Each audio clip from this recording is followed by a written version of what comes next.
Do you remember when we first met? Well, I don't, but I remember how wet you get. But I won't disrespect you by dwelling on the physical aspect. Don't roll your eyes, cause we better than that shit. I'm talking about long life, being your boy's wife. A couple youngins running in the backyard. And my lord, you're still looking great, honey. And my God, you still can shake what make money. It's so vivid, can't you picture it? Yeah, well tell me, do you think this ring fits? Word, your love is like the ultimate herb. You got me foot to the ass and the rest of the curb. It's like nothing to do, only for you I kneel and forget the brick. Love is the house we're building, the picket fence with the swing on the tree, with the words carved in it saying love is we. There you are, close enough to touch but still too far, because you're not mine yet. Stimulated by the conversation, mere presence. Other women ask what relation, none of the essence. Oh, who's that? She's a C, but you come first, like the A before the B. When you're gone, I wilt like a willow. Lie there and smell the scent you left on my pillow.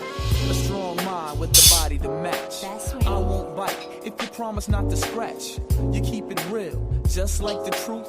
Closer than twins, standing in the phone booth. Inspirational, treasured like a gift. What's success without someone to share it with? I used to be a dog, now a cool cat chasing cheese. And I blame Eloise. Eloise on my mind. Eloise on my mind. Eloise. Eloise on my mind. Eloise on my mind. Eloise. Eloise on my mind. Eloise on my mind. Eloise on my mind. Eloise. Eloise on my mind. Eloise. People everywhere wants to know her name. Her body is the essence and her claim to fame. She's got game, it ain't the same. She's got plenty, packing more good times that you might call a penny. Getting caught up with the thoughts of flying overseas, making all of the cheese, spending time with Eloise. I picture hitting from the back like the snare from the track. I got the knack to be the matching ups I wanna smack. Candle wax down the spine all of the time. Prophylactic on my tool, let me take you to school. Lesson 1, you don't have to run. And lesson 2, listen to my crew. Passion increases with exchange of saliva. Keep it Fahrenheit and call me Muffdava. That be me, the K to the ING. My mode is excellent and my dream is Eloise. A soft whisper. She asked me, do I have the guts to kiss her? But as I sit and wonder, is she real? I picture. So what comes after? Put on Anita's rapture. Her feelings I must capture. Her soft lips, I take them quick and put them in my pocket. Cause they're out of this world like Space Lee and his sprockets. Somebody pitch me quick, I think I'm dreaming. Damn, she got me fiending. Her skin is so soft, it reminds me of the smoothest piece of silk. She's so sweet, her breath smells like carnation milk. So sweet. Carnation milk, of all things. I'm your lady, sweet baby. Hey, what up, boo? Words out, I'm the diva that you speak about. I hear you smitten about my well-written repertoire. You's a superstar, but it's you that I shine for. We go together like jeans, t-shirts, and sneakers. Player haters try to come between us, but never that. E is simply all of that. Rewind that. E is simply all of that. Hoes be jealous, so they fellas wanna frolic. Gems I spit can't be bought, sold or boarded. You look retarded, trying to go against the gift. Love is shared, the love is multiplied. Put your freaks aside, forget about your weak pride. Run away with me and let's do it on the wild side. Like that. Eloise on my mind.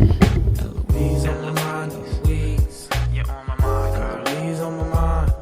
Eloise on my mind. Eloise. Eloise. Eloisa, I wanna know, am I the bro to get to know ya? Eloise on my mind. Eloise on my mind. Eloise. Eloise on my mind. Eloise, I wanna know, am I the bro to get to know ya? Eloise. Eloise on my mind. Eloise. Eloise. Simply E with the MSB, the magical soul.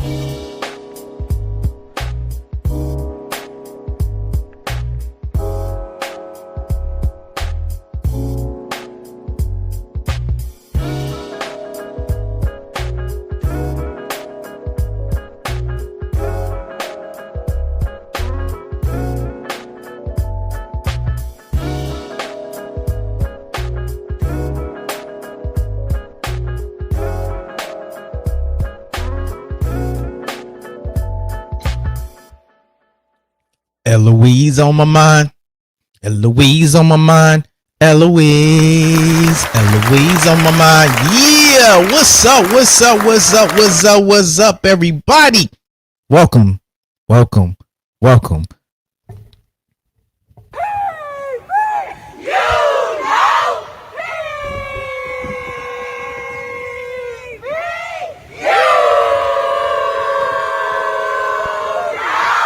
We back again. Another episode. PV versus everybody. You're here on Productive People. I'm your host, Sed Brass, and we're here for another episode. Listen. It is getting crucial to the moment. 3 days until kickoff. We are ready for football. We ready for SWAC football. We ready for HBCU football. Whatever your flavor is, whatever it is you like, we ready for it. PV's in the building. PV 12 is in the building. Section 107 is in the building. Houston chapter, National Alumni Association chapter, PV football alumni chapter, Dallas chapter, Fort Worth chapter. Yo, shout out to all the organizations and movements that are out there pushing this PV thing forward, pushing this PV alumni thing forward. It wouldn't be nothing. The movement is real. Everybody knows there's motion when it comes to athletics on the PV side. But shout out to the fan base. Give yourselves a round of applause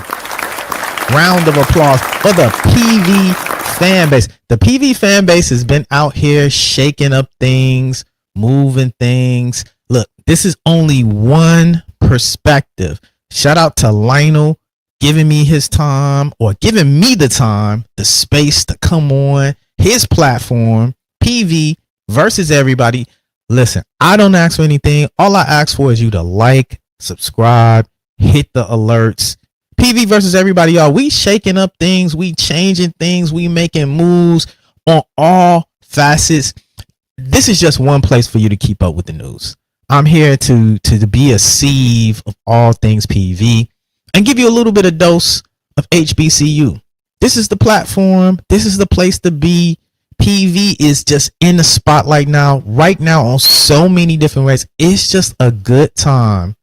It's a good time right now to be a PV fan. It's a good time right now to be alumnus of PVAMU University.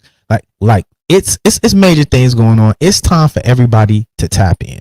It's time to tap in. We're gonna go through a quick little news. A quick little news. Shout out to Hillfest.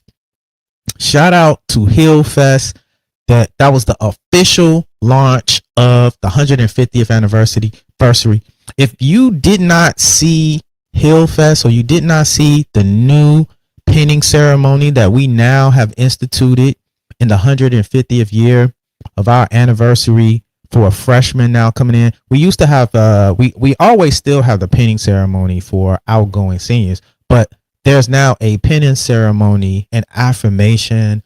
There's a call and response that happens for freshmen that are incoming now. And it's a lovely thing. Yes, they still do the dance, and yes, they still do the challenges based on different dormitories and where people stay. But shout out to the innovation and change that's going on at PV. I thought I had something on Hillfest. Let me pull that up real quick. Let me see where is that? Okay, here. I'm getting better at it. Here we go. Let me play that. All right. Shout out to the Hillfest. It looked like a good time.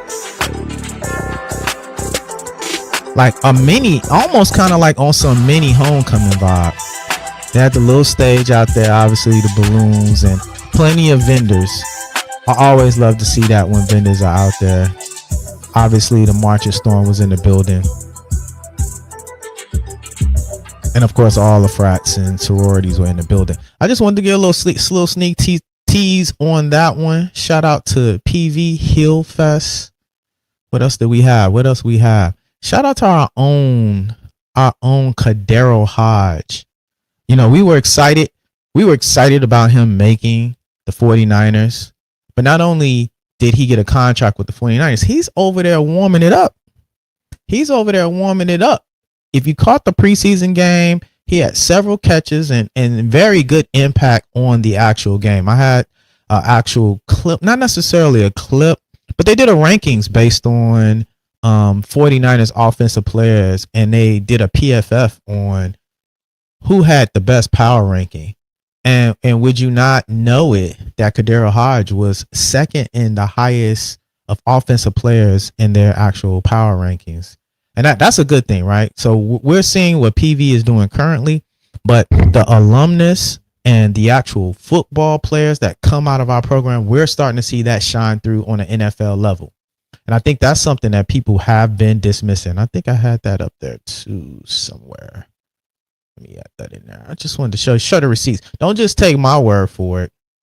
Don't just take my word for it. There it is. Highest graded 49ers on offense against the Chargers. PFF, Design Stribling, 88.5, but close and second right behind him, Kadero Hodge at 84.7. Shout out to him. We're going to be keeping a close look on him and all of the PV alumnus. If you're a football, just quick PSA, if you are alumnus, a PV football program, they even have their own alumni group. There's a PV, a football alumni association. It's full of old Panthers. I shouldn't call them old, but former Panthers that played on a football team. They support the program. I'm actually going to get Brandon, who's the president of them, on and talk about the PV Football Alumni Association and some of the things that they're doing to support the team and support the staff and support the coaches. So I think this will be a good time. If you're any PV football players that are out there, tap in the PV Football Alumni Association.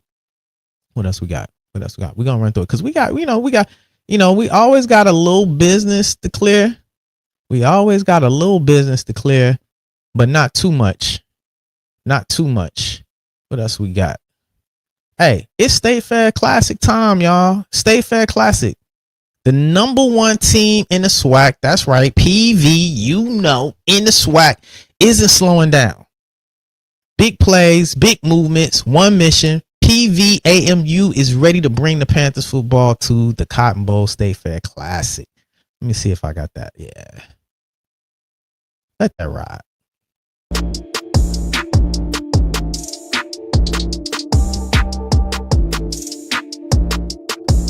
Always a good time. State Fair Classic. If you know, you know.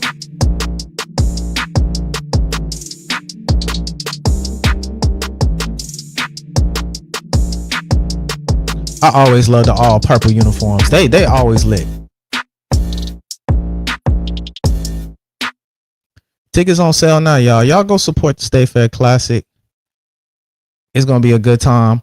It's a lot of movements going on. I don't know what everybody else is doing, but it seems so active out here in these PV streets. It's so much news and information. It feels crazy because it's almost like you could do a whole show just on the announcements of keeping up with everything that's going on with PV athletics.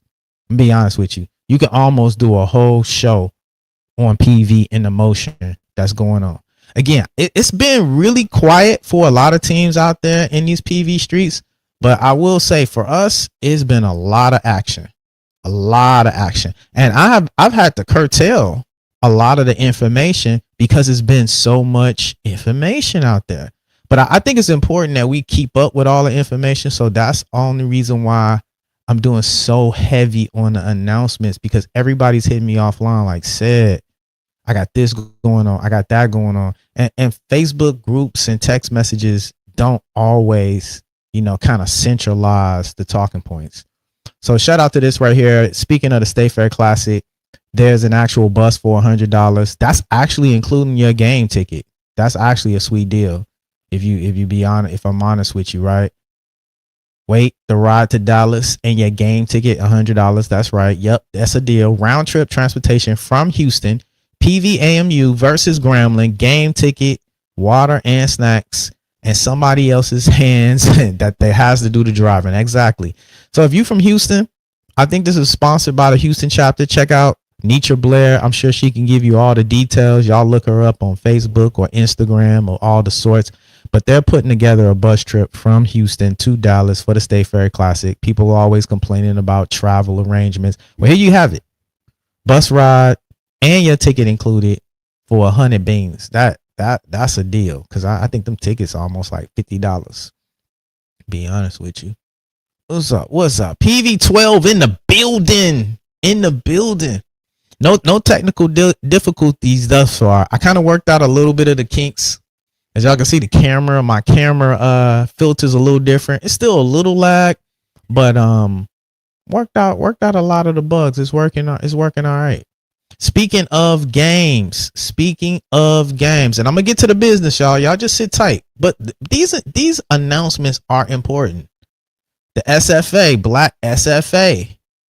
Shout out, a whole lot of purple is coming. Join Black SFA, the ultimate whole lot of purple tailgate on Saturday, September 19th at PV. Reconnect with the SFA family, catch the vibes, turn up with friends, get ready to cheer on the Lumberjacks, but I think you should be cheering on the Panthers as 2 championships programs collide. Purple Pride Culture, Axum Jacks, Panther Stadium, Saturday, September the 19th, SFA and PVAMU. Look, everybody's purple, right? Tarleton, SFA, PV. It's a lot of purple action going on.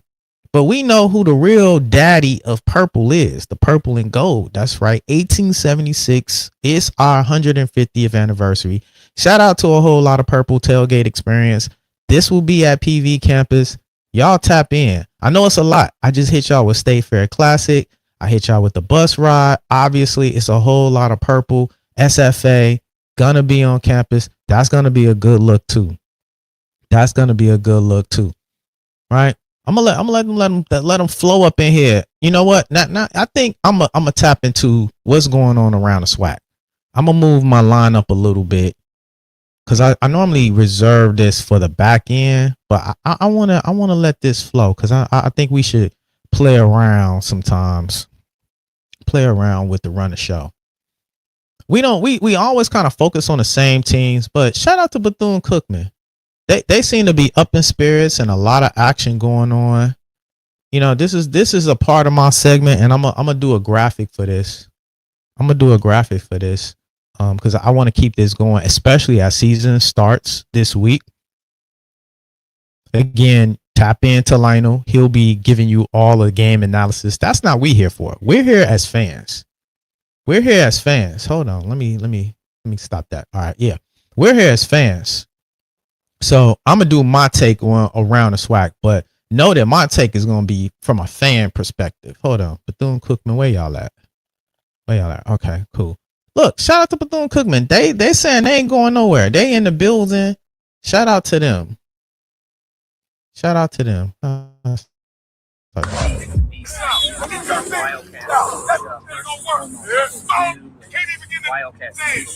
y'all hear that? Let me know if y'all can't hear that in the chat, because it's super low on my end.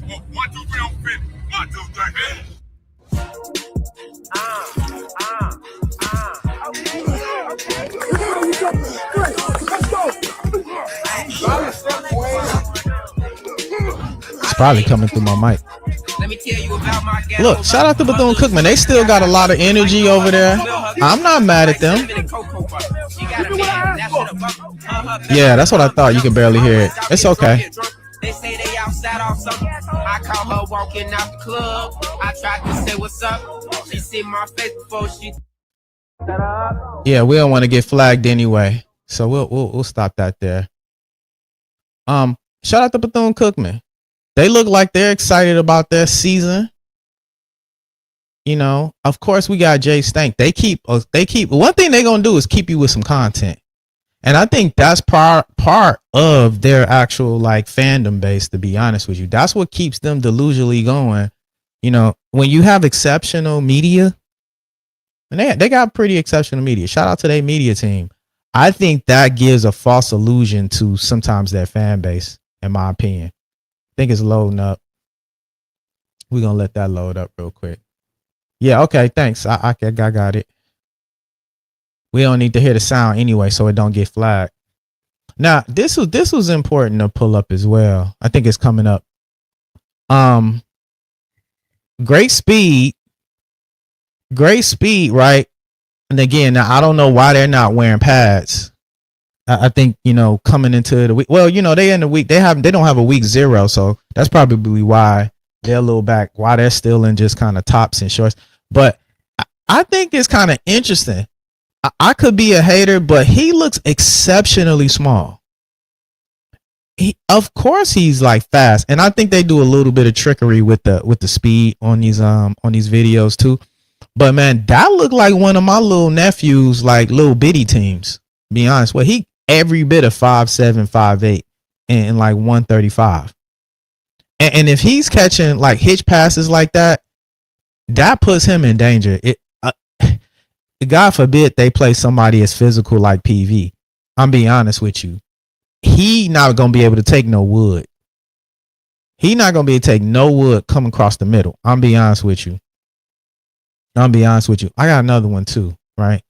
Like, if you think, I don't know if this is more of how good he is, or if it's more of how bad that defense is. Maybe this a third string defense or something, but that isn't as impressive. What does the kids say? I don't think they ate as much as they thought they did on that, right? He looks small, and I don't know if he'd be able to take any pass. I'm gonna pull up this next one too. Pull up this next one real quick. Hold on, it's coming. Same thing here, right? Same thing here. This they running back, right? Look how easy they running back goes down with an arm tackle, with a shoulder tackle, a side shoulder tackle. I don't know if this is as good as what you might want to think it is. Can I blow this up? Yeah, I can. I don't need to hear the sound. Hold on, let me let that. I don't need to hear the sound. Now, you come through the hole and it's an arm tackle. This is honestly bad on both sides, in my opinion. First of all, as a running back, how are you just going down with an arm shoulder tackle like that? That type of hitting is not gonna work against PV. I'm being honest with you. You're gonna have to hit and wrap. If that's the type of hit, look at that again. Boom, just like a shoulder. That for JSU, this is bad on both sides, offense and defense. If he's going down like that with that type of actually defensive back, oh my goodness! Wait till you meet our up front. Wait till you meet our linebackers. Wait till you get a hold of our physicality. This isn't even nothing, per se, totally against Jackson State. This is just me assessing football. Again, this is not like really an X's and O football type of show, but I do my little bit of peeking here and there. And again, people gonna say, "Sed, you can't really assess, highlight reels." But for what I do, I'm assessing a highlight reel. If you're hyped over this, what is it that you really doing? What kind of program do you really got going on? This isn't as impressive as you think it is. I have shoulder tackle and a running back's coming through the hole, and he's getting laid out like that. What else we got? I'm gonna get off them. We're gonna get off them. I got some things to talk about, y'all. I'm just kind of running through some of this stuff real quickly.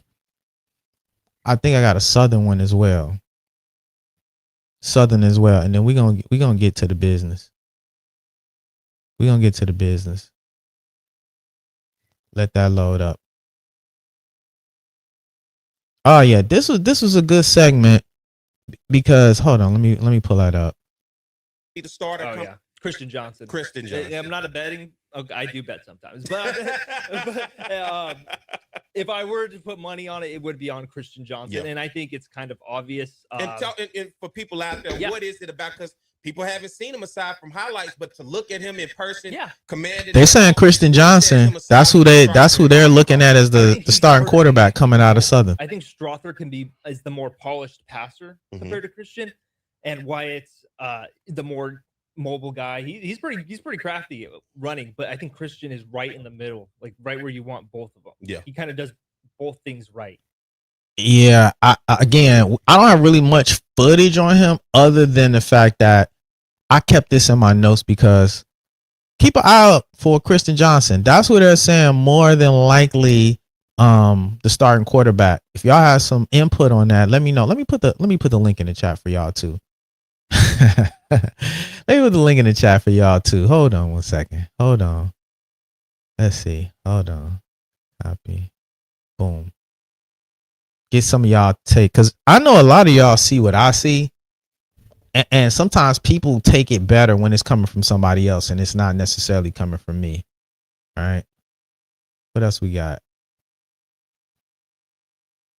Listen, I had one on Valley, right? Let me put them in there. They put them in the mix. Hold on. Put them in the mix as well. Hold on. This is my around the swag segment. Now, okay. Now this ain't football. It's football related. But this what you got coming out of Valley. Nice unis though. I like the unis.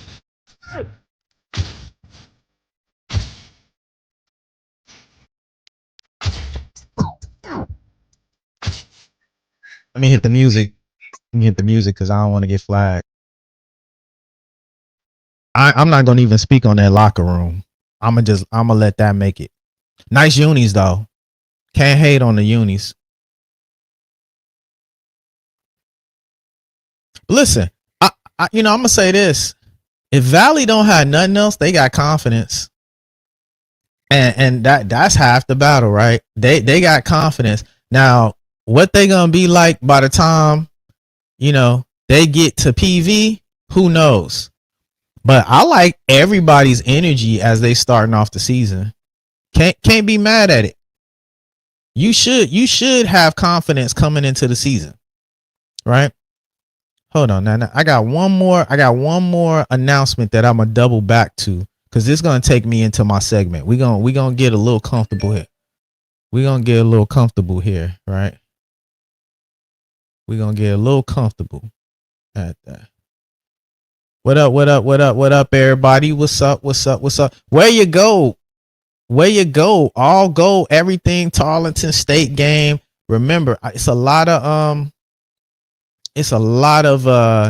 news and information. I hope y'all are clipping it. I hope y'all are writing it down. It's a lot going on. Where you go for the Tarleton State game? I know we said purple for SFA, but where you go? We got all go, everything. Tarleton is the first focus. If you heard Coach in the coaches conference call, right now we focused on this TSU. I know we often think TSU the beginning of the season, but it is TSU. It's just a different TSU. It's Tarleton State right now, and that's the focus. And I'm with that.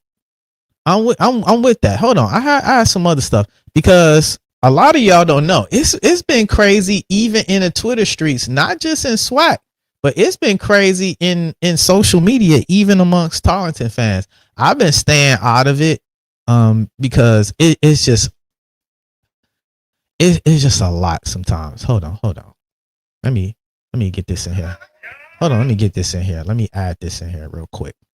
This is Tarleton hyping themselves up. Let me remove this and add this in here. Tarleton, they hyping them. Okay, right here. We got Tarleton hyping themselves up. Right, there we go. Oh, I can't expand that, but you get the gist.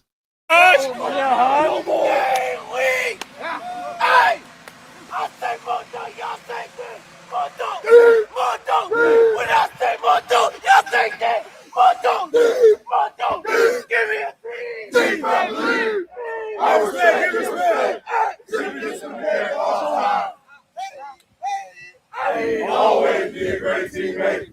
Never give up. Find a way to win.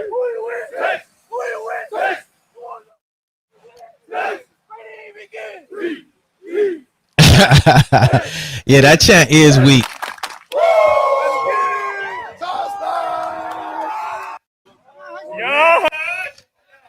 Let me get that off my screen. That is so weak. So weak. But listen, this is gonna be a really must-see game.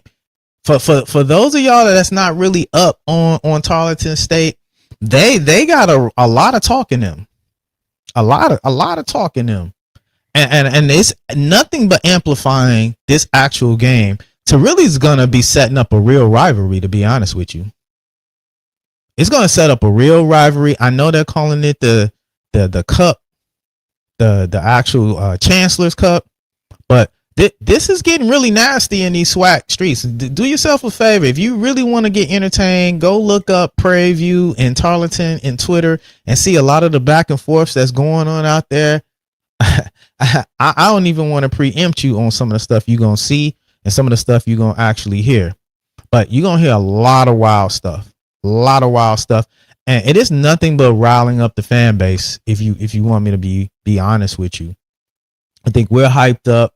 Now that kind of leads me to, I got actually a clip with Coach T-Jack explaining the genesis of the Tarleton game. See if I can pull that up as well. I'm gonna pull that up. And I'm gonna slowly walk us into some of the things that we need to address. Let me get that in here. Add him in there. Because I think people really they get a high off of gas or trying to gaslight Coach T-Jack. Let me get that. Hold on. Let me get that. When you talk to AD Golf, we talked about being elite, right? There we go. Right. That was the one thing we talked about for hours and hours and hours through this interview process. And I always go back to the interview process because that's where you find out what the vision of the program is. Right. Whether the visions match, right? Right. And so we both said we wanted to be elite. We didn't want to be an elite HBCU. We wanted to be an elite FCS program. So when the opportunity came to schedule Tarleton State, I think they were 9-0 at the time, had just beat Army.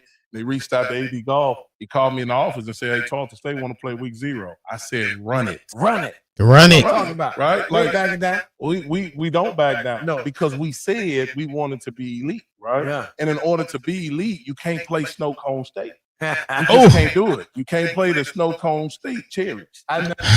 Hold on, I gotta stop that. Hey, in order to be elite, that's a bar. That's a bar. In order to be elite, you can't play Snow Cone State. The Snow Cone State Cherries. Yo, somebody got to write a book and put a book together of coaches, one-liners, because these one-liners are deadly. You just can't do it. I right? like that. And so when you do that, you lessen your product. Right. I want our product to be tested against the elite. That's right. And it don't get no more elite other than the 4 in front of number 5. That's right. And they didn't call. Number 5 called, right? And so we welcome that opportunity. Prairie View A&M football has never beat a top 5 team. That's what's up. We beat a number 6 team in Grambling a few years ago. We've never beat a top 5 team. And it's now time for Prairie View A&M to step on the football scene and do things that we've never done. No, that's it right there, man. That's it right there. Coach was spitting bars on that one. Snow Cone State. Like it don't get no better than that. Check out the Coaches Show. That was a clip from the Coaches Show last week. Let me tell you that we just giving you the clips and the sound bites. If you want some good content and want to take in some good football coaching dialogue, watch Carl King Mays co-host with the Tremaine Jackson Coaches Show. Let me tell you, if you're fortunate to be in the Houston area, go check them out live tomorrow. They're going to be at Quotes, again, owned by a Prairie View alumnus. Check out Quotes even outside of Thursday. But tomorrow, go check out the Coaches Show with Carl Mays, 8 p.m., August 27th, at the actual Quotes. And here's the thing that because it's been so busy. Let me bring this down. Let me bring this down for a second so I can focus on this point. We've been focusing so much on all the drama and chaos going around the SWAC, and even so much talking about the Coaches Show. We haven't highlighted the fact that the Coaches Show is on SWAC TV, y'all. I'm going to say that again. The Coaches Show is on SWAC TV. Who else coaches, first of all, even doing the show? Second of all, Who's doing content on Swag TV? That's a big and major move. It's so much noise and so much going on. I think that's fall through the cracks. Y'all go download Swag TV. Go check out the Coaches Show every week. It's going to be up on the platform of Swag TV. You don't really get much outside actual sports and live sports on Swag TV. You don't really get any original content. So original content, we got the Tremaine Jackson. He's breaking all kind of barriers and being one of the first to bring content on Swag TV. I think that's a big deal, and more people need to be talking about it. And more importantly, fans, we need to go watch it and check it out. Haters, y'all can go watch it too. I challenge y'all to actually listen to the man, not actually construe or gaslight talking points, based off clips. Go listen and get true content and listen to the context of these conversations, not quick sound bites. And that's going to be an overall theme and a struggle, I think, for a lot of fans, but more importantly, media. Fans going to do what fans do.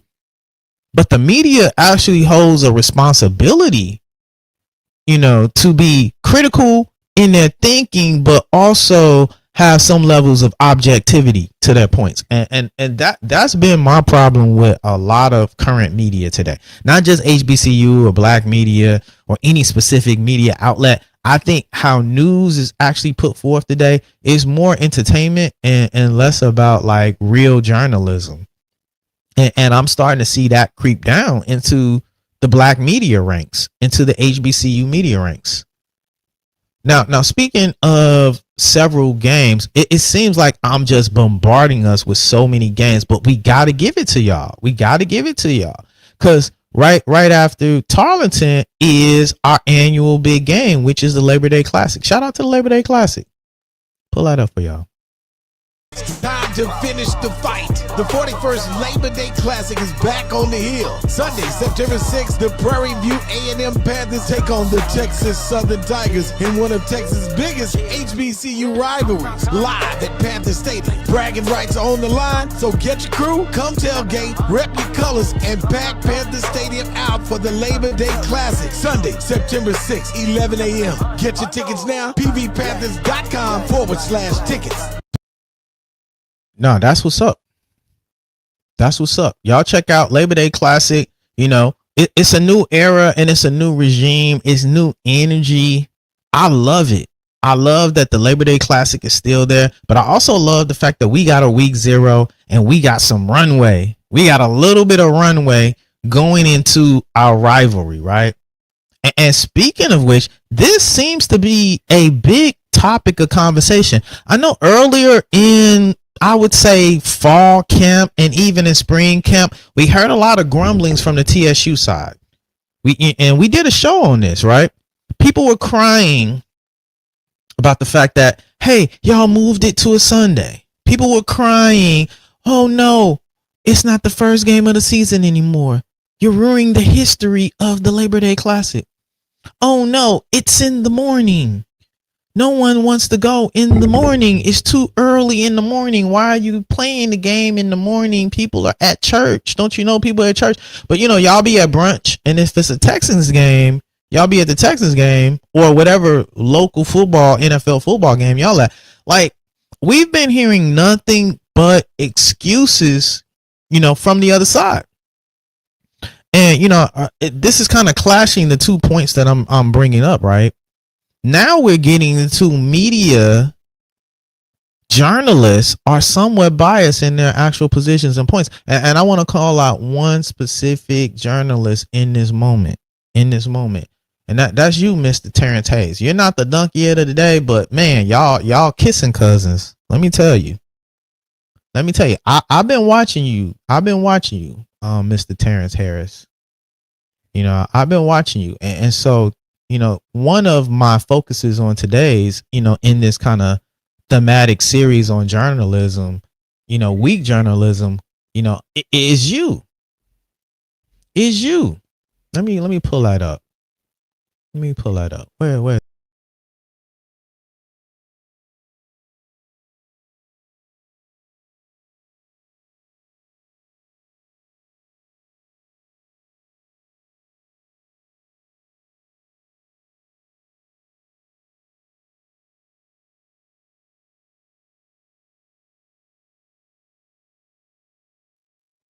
That was crazy.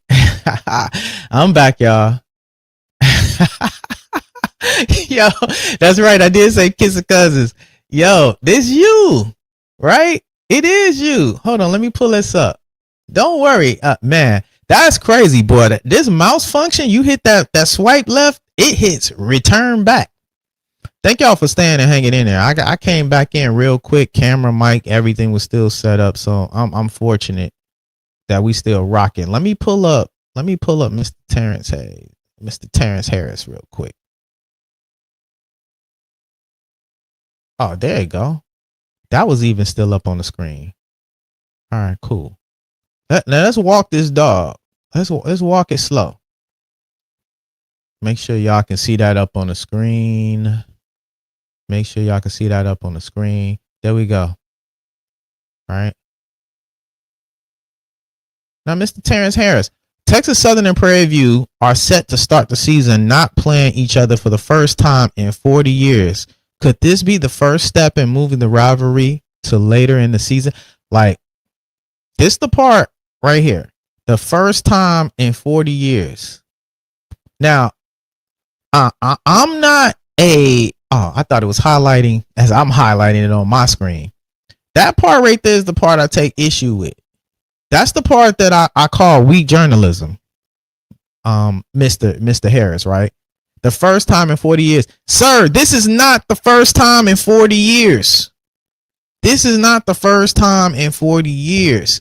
And this is something I've been noticing about you in actual social media, right? You seem to be a little bit reckless in the way in which you frame things, to be a serious media person, right? This is not just some Joe Smo regular person on the internet. This is a serious writer and more importantly, content provider. Yeah, it's exactly what I said, Mr. Kelman. It's not the first time the Labor Day Classic has been played on Sunday. And so, I'm going somewhere with this, but you know how I am. I like to build the case. Mr. Harris here, he writes for the Defender Network, right? Now, I believe in being fair in my journalism. Pretty decent piece. This is his piece right here by the Defender. Terrence's take, TSU PV breaking the Labor Day Classic tradition. He seems to be really worked up about the tradition changing. He's on Twitter talking about it, and I'm just giving y'all kind of like bullet points. Y'all can go read the article, obviously, right here. He's posting on it. Obviously, he hit ChatGPT, with the TSU fans with the signs. Apparently, I guess this must be talking to TSU border regions. But, TSU folks is upset. Now, for what reason? I don't know. But listen, I'm going to just call it what it is. Terrence, I know you are a TSU op. You are a TSU op, and it's okay.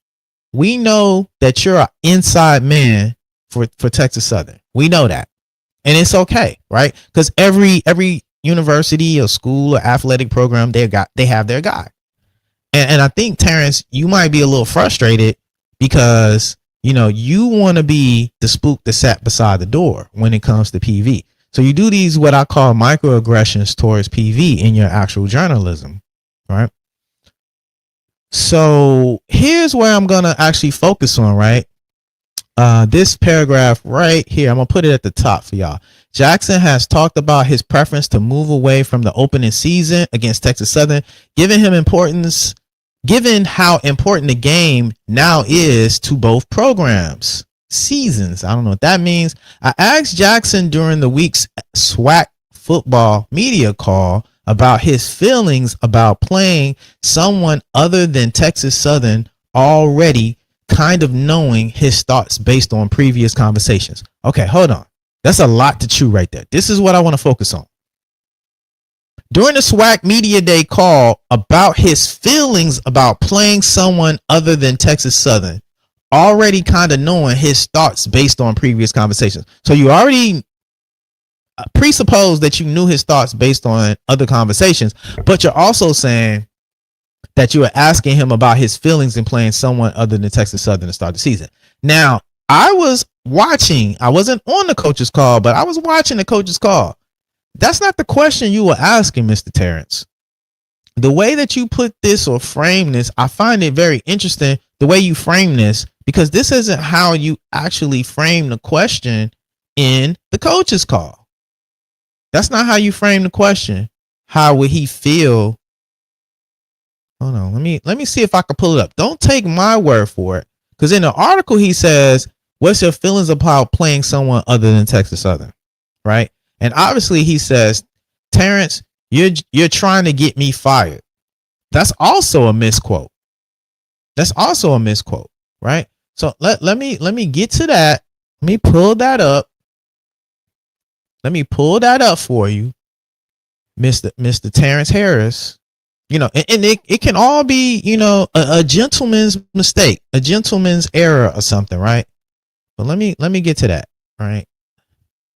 Y'all pardon me if you got some ads come up.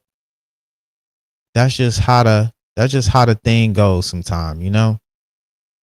You mess around and play around on social media, you end up paying for everything. Oh. Let it play right there. Let's let it play right there. Which is what we've done since we've been here. And so I don't know. We're going to find out. I know this. They're strong everywhere. So we better be strong everywhere too. All right, Coach. Good luck this week. Thanks a lot. You know somebody's watching you from down the hall. Let's start it right here. This is when Terrence comes in. Next question will be from Terrence Harris. Hey, Coach, how you doing? Let me know if y'all can hear this or can't hear question. What's your feeling about kind of moving away from tradition a little bit? I mean, your TSU and Prairie View they've always started out the season playing each other. Now, obviously, that changed. Well, they've done so for 40 years. Now that changes. What's your feeling about that? And can you walk us a little bit through your thought process on why this is maybe a good thing to do? Now, notice how he framed the question in the interview, and notice how he wrote it in the actual article. Again, Terrence has an issue with the 40-year. See, his real thoughts are the thoughts that's on Twitter, which is, hey, you're ruining the tradition of 40 years. And so you made the question centered around 40 years and changing the historic precedence of how we see the Labor Day Classic. Now, why you didn't frame it like that in the article, I don't know. But we see what the true intentions you had when you actually asked that question. And let's hear the answer. Terrence, you're trying to get me fired. I don't know if y'all heard that, but Coach T-Jack said, you're trying to get me fined. You're trying to get me fined, not fired, Terrence. Fined. We gonna let Coach T-Jack roll with it. Here's what I will say to you. I totally understand the reasoning on why both teams played so early, but that's not the reason anymore. And so we have to get out of doing the same thing that we've always done because it feels good to everybody and do what's best for the two programs, which I don't know what that is. For us, I think it's asinine that you open up with a conference rival game. I think that's crazy. That's not. Now, we're going to stop there because that also has been a problem within the social media ranks. That's also been a problem within the social media ranks. I'm going to pull that up too. We had people that had issues with him mentioning it's asinine, right? And the amount of obsession that social media has with T-Jack, it's kind of wild to me. You know, obviously we know he has become polarizing in the ways in which he's been viral. And I guess this is par for the course. But again, here you have, you know, HBCU sports also playing into the hype. Prairie View A&M coach Tremaine Jackson isn't mourning the end of the season opener tradition against Texas Southern.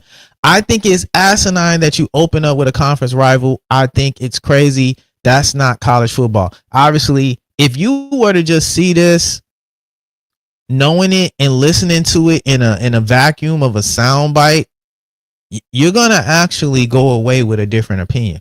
And so this is what I talk about. Again, I don't even want to get into this guy, Kendall Price. But this is what I talk about. You know, the media, for whatever reason, seems to have an issue with the way in which Coach T-Jack is actually communicating. Why is that? I love to sit down with some of these writers, but I can see the forest from the trees, and I see a problem brewing. I see a narrative already coming, so they can't really say anything right now because it's winning.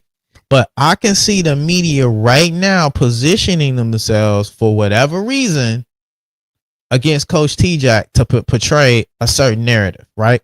Or they're using him as bait for clicks and troll.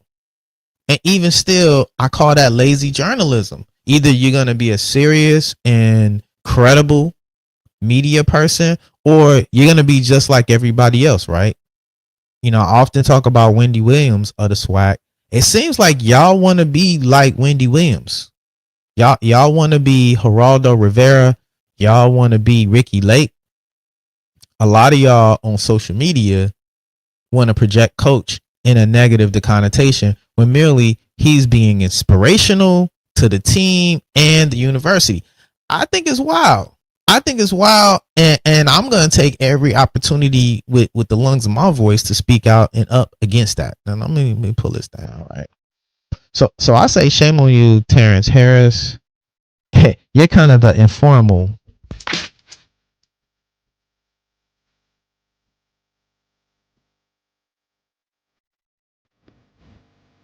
Yeah, you're the brass monkey of the day for me.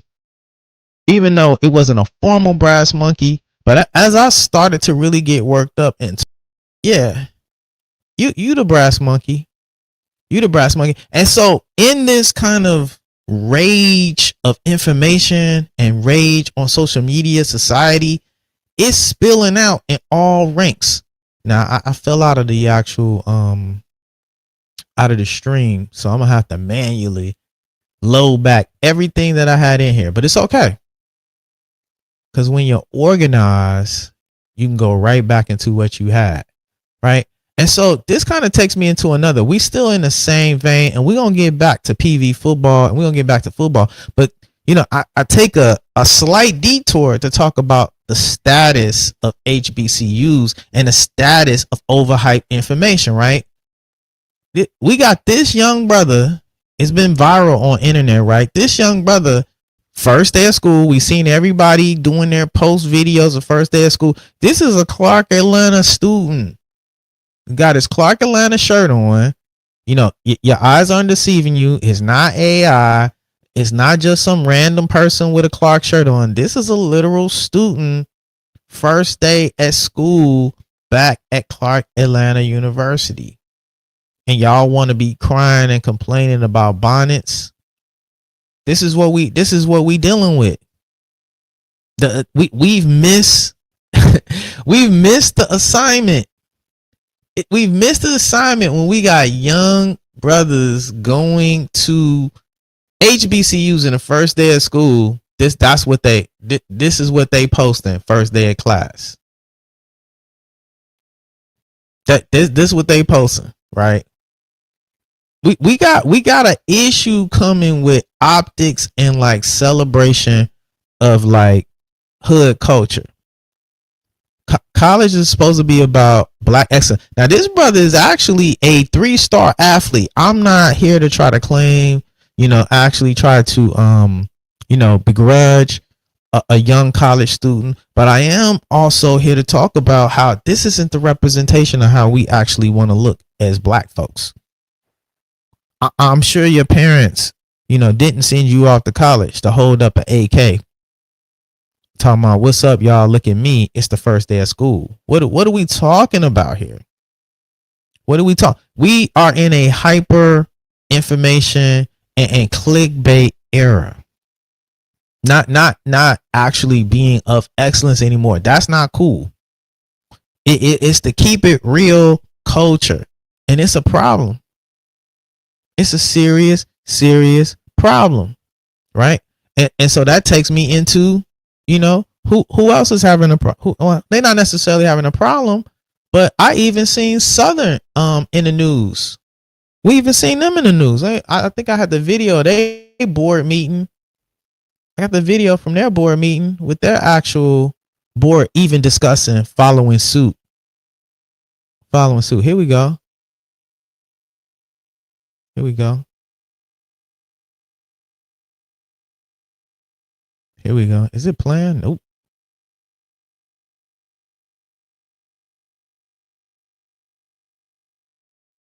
Nope. There we go. Come on, audio.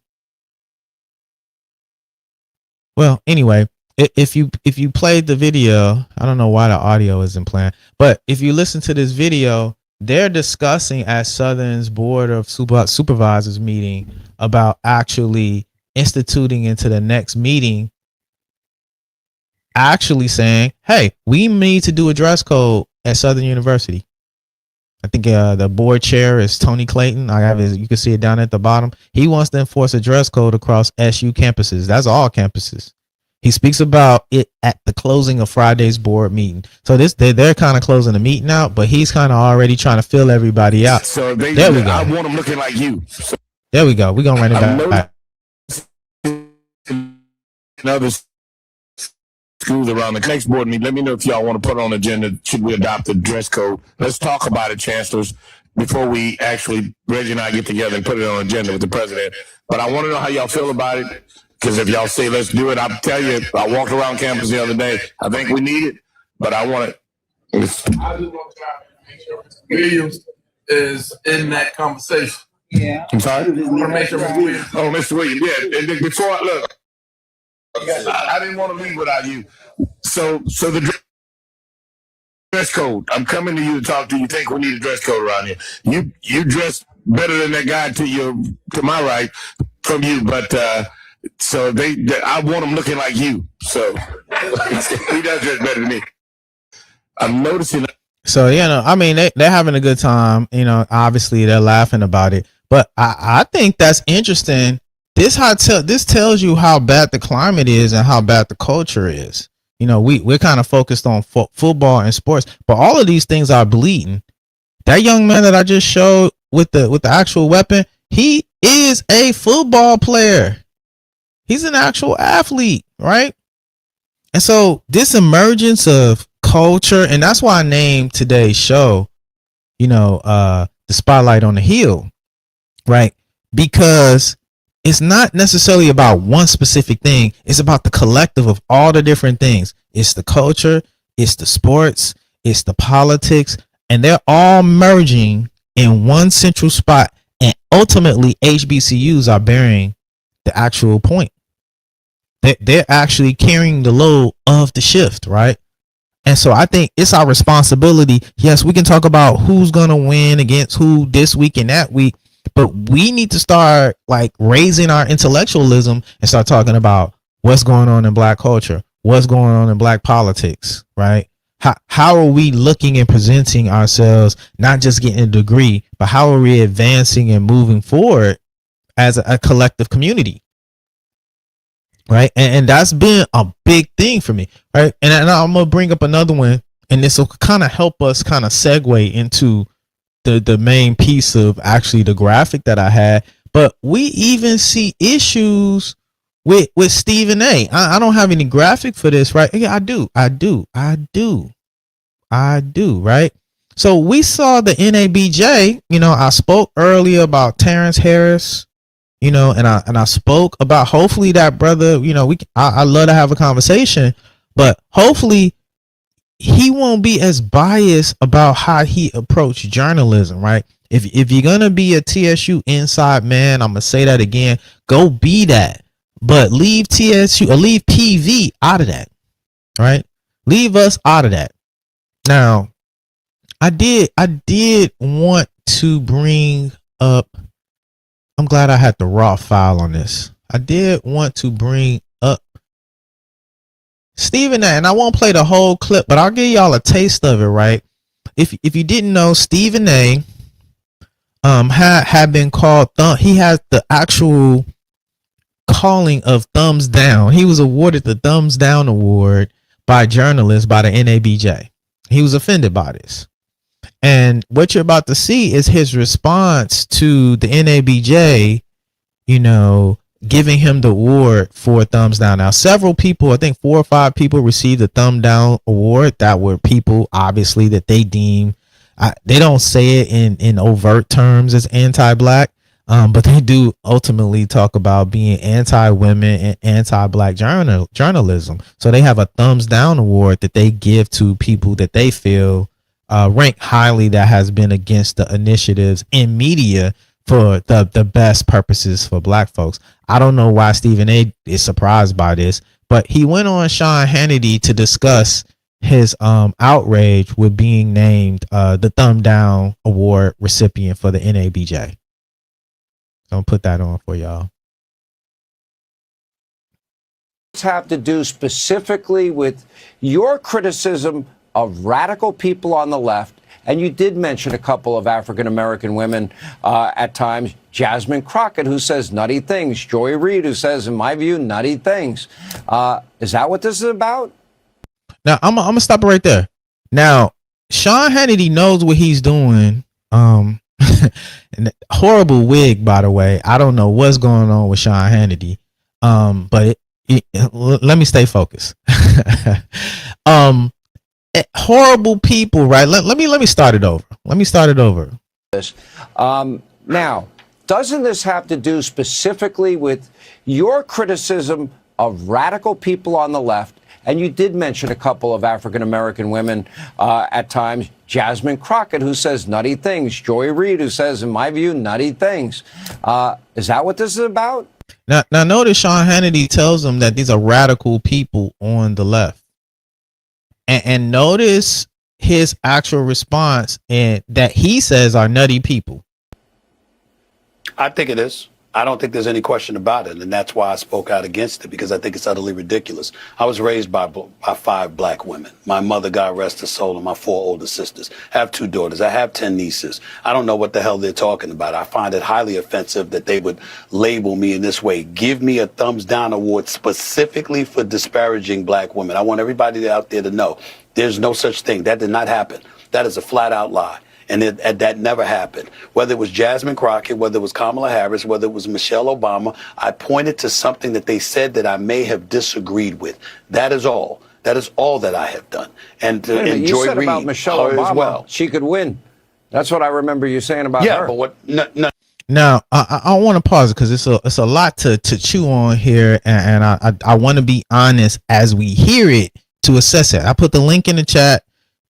People are welcome to come up and kind of comment on a lot of things that I want to talk about. If y'all want to go back to Terrence Harris, come up. I'll pivot, but I'm gonna run through my run of show. But you guys are welcome to chime in. The link is in the chat. Now, what's interesting is obviously, as I already noted, Stephen A. didn't push back. Now, if you were pro black women, you would have said, "Hey, I've disagreed with these women," but allowing them to be framed by Sean Hannity as radical people on the left and nutty people, and him not offering a pushback, even though those weren't his words, you co-signed them as a black man and allowing this man to actually characterize these women in this way. Sir, this is why you get the thumb down award, right? And you allow yourself to be used as proxy for people to take shots, not only just at black people, but more importantly, black women. And that they notated this, right? This isn't an isolated issue, and this isn't necessarily about disagreeing with black women, but it's about a constant thread that seems to be happening, or a constant pattern that seems to be happening by actual Stephen A, right? And there's a learning lesson in this, because I know it's a lot of angry black men out there, because I talk to them often. I hear them whispering often. I hear them on the golf courses, right? I'm in meetings with them, right? We have drinks together. It's a lot of angry men out there. We have to be careful how we focus our energy, who we focus it on, and more importantly, the platforms in which we go on to speak them, and the public forums and how we may have to express grievances that we have in the family. Right. I think this is problematic by Stephen A on so many levels, and his ignorance his ignorance. What's up? Section 107 in the building. I think it's super, super dangerous. I'm gonna let it play a little bit more. No, yeah, but remember what happened is that I said that I did not appreciate her saying that a vote for Donald Trump was a vote against women, because I said there are a plethora of reasons why people go to a poll. Some people might prioritize the economy, immigration, safety in the streets of America, national security, etc. There are a plethora of reasons why somebody would choose to vote. To sit up there and to say to African American men that a vote for Donald Trump would be a vote against women, I said, I don't think that's fair. And that's what I said. My point is, whether you agree or disagree, how does the word disparaging come into play? Or to talk about me degrading and denigrating black women? No, I had a difference of opinion about something that they may have said. And that is all. But a journalistic organization that's its foundation is supposed to be based on objectivity. And most importantly, uplifting African Americans within the journalism industry. Well, excuse me, what have I accomplished in my career? Hold on, we're gonna stop there because it's a lot of filibustering. It's a lot of filibustering by actual Stephen A here. He's being very defensive. This is being very defensive. What's up? What's up? Section 107 in the building. What's up, man? I heard you coming off mic. What's up, my good? Yeah, what's going on, Sid? What's up, man? What's First up? of all, great show as always. I've been locked in on going to Stephenville for months now. I know we all have, and man, it's time, right? This is a fan-driven show, so I think the discourse for topics like these are needed, especially in this space, even if it is a hook and kind of get people's attention to the real issues. So I thank you for leading in that effort. But I did want to take a half step back to the uniform thing first, which is going on at Southern, because I felt like it is interesting, and the discourse, once again, that word has been very mixed and divisive online from different views and perspectives. And so I'd love to get your thoughts, but at baseline for me on this, I know Tuskegee kind of led the way with that effort. I think that really fits their institutional profile, going back to their founding, right, by Booker T. Washington and kind of his methodology. But I think that for Southern to kind of follow back with that, even though Tony Clayton is joking, he's also dead serious, in my knowledge of knowing him. And so my experience at Southern, right, I love going to Southern to beat them, one, but two, a lot of family and friends went to Southern, that sort of deal. So it's always a great big family affair. But it has kind of gotten out of control there. And I don't know that their culture there has, at some point in time, really kind of loosened up the grip on really what's expected on a day-to-day basis for just your personal brand image, those sort of things. And so my final point is this: I just think at baseline, this is less about respectability politics and how black people should be in order to be in white spaces or the overall arching of society. I think it's just more so a self-respect thing, and putting some things in place is not always a bad thing. It's okay to be disciplined about things in your life. So that's my thoughts. I'm just curious to hear your thoughts on it, and we can kind of roll from there. Yeah, I'm kind of old school with it, man. Unfortunately, and I guess people might see me and how I dress sometimes and how I present, because I present very young. And oftentimes my age doesn't really precede me when I walk into a room or a space or have a conversation. But I do come from the respectability politics, generation. How you look, how you sound, how you speak, how you present says a lot about who you are. This current day and era, people are obsessed with, I'm just gonna keep it real, and they better love me for who I am internally, respect who I am, and not look at the covering. Especially for black men, right? I think that we can run through that brick wall all we want, and we can make ourselves feel good about how our own self-expression looks, but at the end of the day, this world's still gonna judge you based on how you look and how you sound. Is it fair? Maybe there's a conversation for saying maybe not. But that there's the old adage, right? Life isn't fair. And so people act like these rules have just started and now somehow the rules don't apply to them. And that's the real frustration with talking to young people today. Sometimes they think this is new territory. Oh, Sed, you just talking old and this is a new day and new era. Is it really? And I won't get too much off track. This is why the powers that be have become so, stealth in how they move, because we'll do the job for them. If I can make the illusion to look like you're not being judged, if I can create the illusion to look like it doesn't mean anything, then it's okay. All right. And I see it in work environments that I'm in oftentimes. Oh, Sed, you can let your hair down. No, I can't. They're always begging to see you get loose like they get loose. And I already know that game, right? How I navigate and how I move in the system, I don't get to move that way. And that's okay. I understand that. But the system is hell bent on making you expose yourself and put yourself in a marginalized position where they can, not have to do the dirty work. You can do it for you because you've put your own proverbial noose around your neck. So I think that is an issue today, and it'd be interesting to see, if Southern really takes that on. Yeah, I definitely don't expect it to, unfortunately, come without a fight, but that's okay too, right? It really does open up a bigger dialogue, in our community. So, and then moving forward to the most recent point you were talking about with Stephen A. I'm not too off in the deep end with Stephen A. because I would say 70-80% of the things Stephen A. says I disagree with. For example, I'm a Cowboys fan. He's a notorious Cowboys hater, so we're already off on a bad foot, right? But he's still a brother, and I think that he's this situation to me, his tact, how he handled it, was probably even more dangerous than what he even said.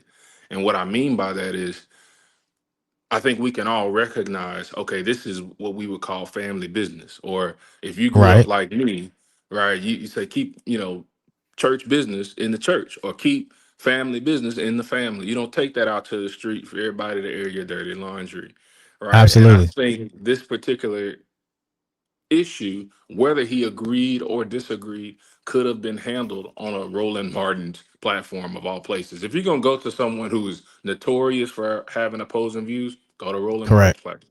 Go Correct. to, you can name them out, right? Of independent. Hey, as a matter of fact, Stephen A., you have such a big personal brand and platform. Why not take that to a local or smaller platform, independent, black-owned, black-ran platform, to give them a viral moment, to give them a viral place. Have an open debate. Make it an event. You could probably turn $1 or two debating people at Texas Southern's campus, right? Or whatever, right? To do that sort of thing. So I think tact in how he handled the issue. I don't know who's advising him, but to me, that wasn't the best move. And I think that's really what's created even more outside of just the initial damage. He said crazy stuff before, so that doesn't shake me or surprise me. That's who he is. But like I said, how you handle it's important. So I'm just curious to hear your continuing thoughts, bro, and I'll just sit in the background for right now. No, I appreciate it, man, because it kind of gives me a little bit of feedback and how to direct the conversation. Stephen A. has so much nuance and so much layers. You called it right out, right? Man, it's a psychological term. It's comfort seeking. They talk about it when you actually get in distress. Where you go for comfort seeking, says a lot about your pathology, right? And so I couldn't help but to think that here he's in a distress. It's like when you're in a distressed place, right? A bully beats up on you. What do? You run to your mama, right? where you go and you find comfort, your comfort seeking space. I thought it was interesting that he would even go to a Fox News and to a Sean Hannity for comfort, right? Let alone let him be able to get some pot shots off on black women. But the fact that he thought it was cool to even go there, you're spot on with, him potentially going to a Roland Martin. Why? Because he doesn't want to face the music. He doesn't want to face like public scrutiny. And more importantly, it's a great segue that takes us into kind of where we are now. I think it kind of plays in the background, right? Because there seems to be a jockeying when it comes to HBCUs. But if you understand in his actual talking points, he mentioned that he wants to actually do an HBCU tour. He launched that in his response, saying that, I'm going to go to HBCUs and I'm going to do a tour. So it's almost like I'm going to show you how black I am. I'm going to go to. So it's funny you mentioned him going to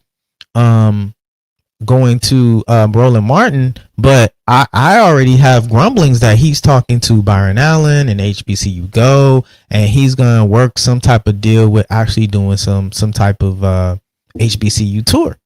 He mentioned that in his response. By the way, I think had heavy influence on the actual tour that's coming to Prairie View, right? Who better to jump the gun than to be a Shannon Sharpe, right? So I think these things all are part of the greater implications of a lot of the workings, and we look at them as just like outliers.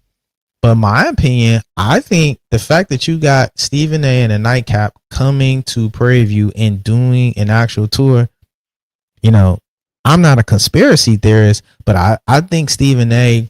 coming out there and having issues from the NABJ, and also stating that he's going to be doing some interactive things with HBCUs. I think this is Shannon getting a jump on him. What'd you say? I said absolutely, and masterful segue, by the way. And before you play the video, if you're going to play it, I have a quick point about this. I just wanted to mention, but please continue. I wanted to mention that before you played the clip. So no, it's no different than in one of my early shows. I talked about Cam Newton. He said the same thing, right? When he did his whole eclectic thing. How can you be out there and going viral for not being able to spell properly, but then wanting to clout chase off of HBCUs, right? And so he also announced that he was going to get with Ryan Clark and team and crew and actually do a game day experience similar to what they do with PWIs, and stating that, which is why you saw him get into it with the Alabama A&M guy, right? So same thing, right? Everybody's trying to connect with HBCUs to pivot and use that as some type of like litmus to kind of test blackness, intellectualism, and politics. So we got to be aware of this, and we gotta understand that. So shout out, as you said, the segue, right? Shout out to PV, getting the first actual tour and kickoff of the Nightcap, hosted by Shannon Sharpe and crew. And if you watch the show, this isn't from left field. Ocho Cinco had a daughter that graduated from Prairie View. He was very active on campus and showing up to games for his daughter. Also, Chad mentions Houston all the time and Houston nightlife and how much he loves Houston, and he's always trying to get Shannon Sharpe to come hang out in Houston, and they have a lot of jokes around. Now, Joe Johnson is a new addition. He hadn't been as much a part of the conversation, but for sure, Chad Johnson / Ocho Cinco and Shannon Sharpe have been discussing not only just Prairie View, but discussing the HBCU culture and all the things that are around it in Houston, by the way. And so I have let me play the clip and then I'm gonna get. Oh yeah, before you play it, I just wanted to mention this real quick. Go ahead. Yeah, a few of us, Panthers and Panther supporters. Sorry, my bad. No, you're good. I had the link accidentally. Go ahead. You're good. A few of us knew this was coming down the pipe maybe a few weeks ago. You know, it got, you know, disseminated, if you will. Um, just something to think about. My question is, well, first, I'm very grateful that they're doing this, right? And for Prairie View to be the first stop and kind of the leader, one that aligns with who we are and what we do, but two, it signals kind of a growing of our brand. And so my question really is, with events like these, because we've seen similar type things happen with First Take and etc. What is the overall value to those institutions outside of just the attention? How do we better capitalize on that? Does it look like a shift from just being so caught up in the culture that we have, which is great? It's a competitive advantage. It's very unique in the HBCU space. To is this an opportunity to say, like Coach Jackson was saying recently, they don't respect our brand of ball.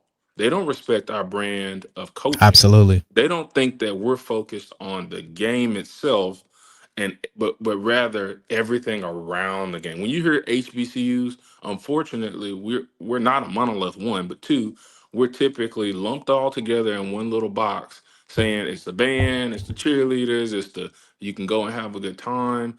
Yeah, you're gonna, you know, get a good education, but when we talk about the sports side of it, and this is a very sports focused platform coming to campus, how do we capitalize to say, when we get our 50 seconds of fame, we want it to be, we take this game and this ball and we're investing in it very, very serious.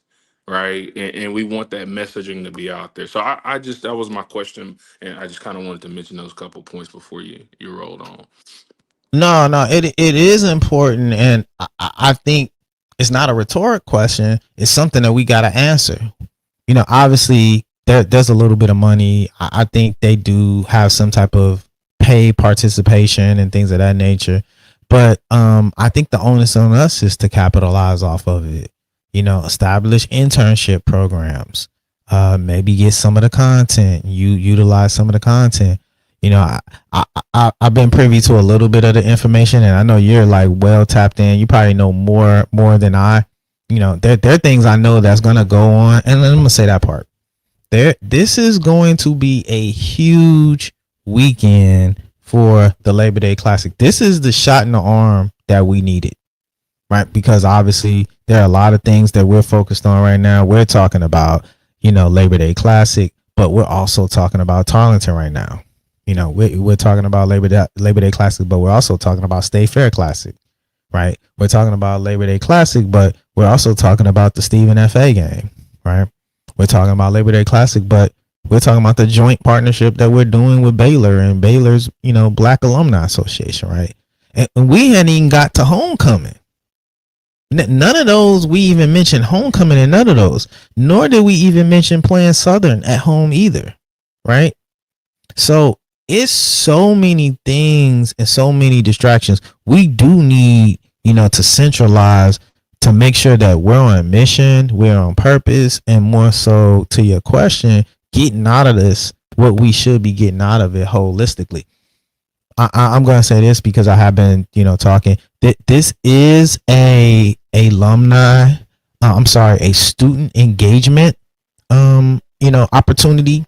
So they are centrally looking to focus a lot on campus life and student life and what's it like to really go to attend a HBCU. So I know fans, we're going to want to flood, and no one's saying that it's not allowed for alumni, but I have gotten word the reason why they've been breadcrumbing a lot of the information with alumni is because they really want to make this about the students, and they really want to make this about campus life, and they really want to make this about, you know, obviously athletics. They've already leaked out that they're going to be playing, you know, a one-on-one game, and even from what I understand, that's supposed to be a 2-on-2 game, and Coach Byron is going to be involved in it. And shout out, the football program isn't your only SWAC champs, right? The basketball program is SWAC champs too.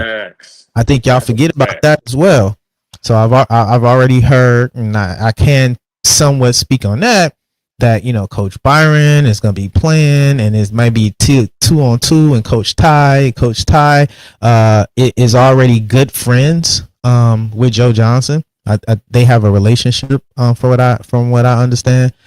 So it is going to be a lot of good stuff.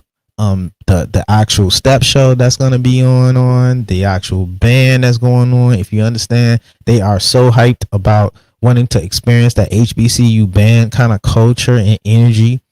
So they will be integrated into these actual event. It will be from what I'm hearing, 9 o'clock airing on Friday night.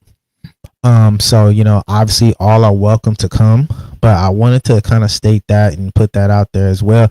Man, I wish I can speak on some of the other partnerships that's going to be going on that weekend, and partnerships that are going to be going on with the actual airing. Yeah.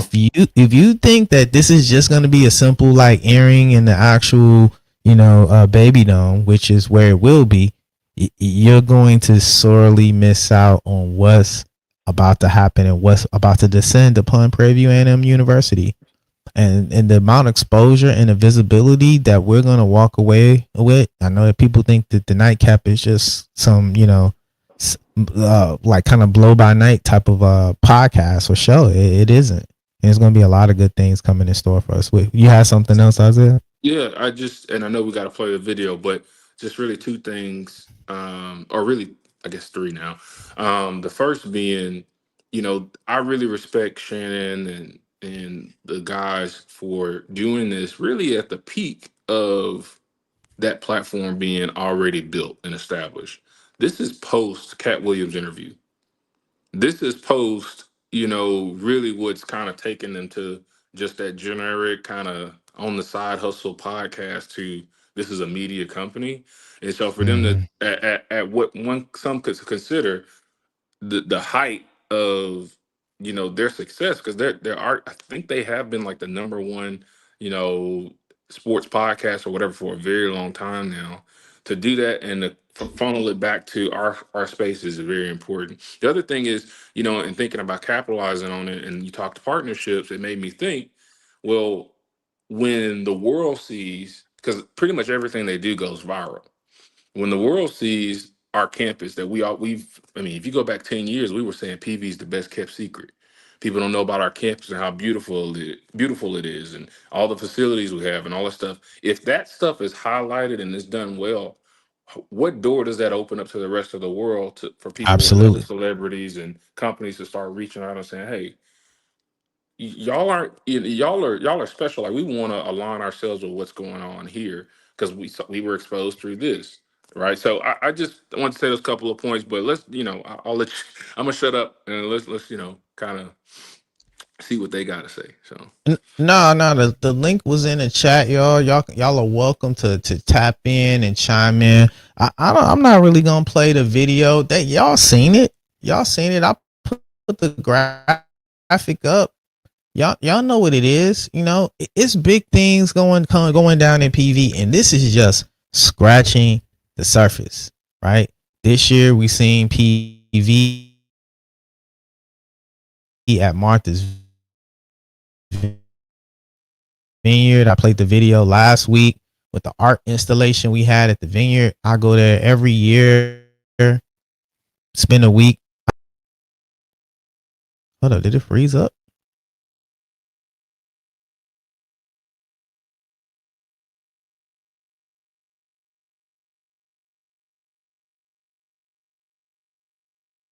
Oh, okay. I was wondering what was going on.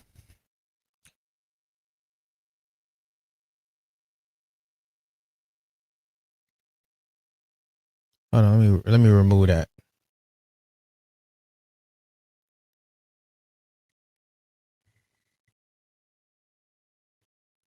Yeah. Isaiah, am I getting a lag? Are you still there? I'm still here. Yeah, I don't. It had a lag for a second, but I don't hear it now. I think you're good. Okay. Yeah, I think the video is lagging, but the audio is coming in straight through. Right. All right. Yeah, no, it's back now. Yeah. So I went to a different camera. I was like, yo, this kind of lag that's happening. It's probably StreamYard as well, but it is what it is. I'm gonna play that later. I got a video about I love my HBCU. It's a passion. When it's talking about when I think about PV and where we're going, and when I think about PV and where we've come from, I'm not gonna date myself and tell my age about a lot of the issues that were pursuant to PV. I think if people really understood how, and it doesn't mean to kind of thwart the vision and the drive to see change happen, but I think a lot of times we miss a lot of opportunity to take a time and to just appreciate where we've come from, because we don't really acknowledge a lot of the change that's taking place on PV campus, and we're not really acknowledging the rapid pace of we're seeing change even happen before our eyes. Are things happening the way we want them to happen across board? Absolutely not. Are there issues pursuant to housing and all of administration and buildings? Like all of those things, you're going to continuously have them as you see the rapid growth of HBCUs. That's one of the good things that I like when we start talking about the bottom line of PV. It's the growth. It's admission. We've never had issues with admission. And so I think these are all exciting times as we just kind of listen to one another, and don't get stuck in, well, this is how we've always, and this is going to T-Jack's point, right? This is always how we've done things. And so we just got to do things based on how we've always done them. Who said that? Who said that? Anybody that's trying to stand in the way of progress is going to say that. But for those of us that are trying to progress and advance and move forward, we accept the change. We embrace the struggle sometimes. And we kind of envelop things in which we don't necessarily understand. That's what true wisdom is. And that's what true intellect comes from, being able to embrace and deal with things that you might not necessarily know and understand, but know that we are all kind of on the same course and trajectory to get to the same solution. Yeah, any thoughts on that? Let me put the link in there for anybody want to share. Absolutely. So, we've had very long discussions about the trajectory of PV, particularly because, especially as of recent, our competitive advantages have been heightened to all-time highs. You look at our university rankings going from like 16 to number 3 in the country, right? You look at enrollment, having the largest ever enrollment at 10,056 students last year. And, this year breaking, we typically had about 8,000 applications to Prairie View every year or so. We had 25,000 this past year. That's wild. And so you look at across the board, the metrics, the capacity we have to grow is really there. I mean, we're on a fast track to 15,000 students and beyond that. It's just, yes, it's all there. It sets up well. You talk about, yes, we have, I'm gonna be honest, we have some deferred maintenance, but most campuses in general do, but we do a really good job about the aesthetics of the student experience at Prairie View. That's been a long-standing tradition for us. Absolutely. You look at, and I wanted to speak to you. That's the other point I forgot to mention to you. The point you were making about Nightcap coming to PV. It's very smart that they are, in my opinion, that they are really keeping this student centric. Even though yes, alumni and supporters want to come and see the celebrities, they can come to PV's campus when we play Alabama A&M. They come to BP's campus for a lot of other things when we play Pine Bluff. Okay, if they just want to be on the Right. campus, right? Don't let a Right. celebrity drive you. But anyway, that's a Right. whole nother conversation. But I think it's smart because great student experiences, the data suggests that it leads to great alumni and great people who are not only donors but are very engaged beyond their time at an institution. So this is going to be an experience that those students, the current players, they're gonna remember this for the rest of their natural born lives.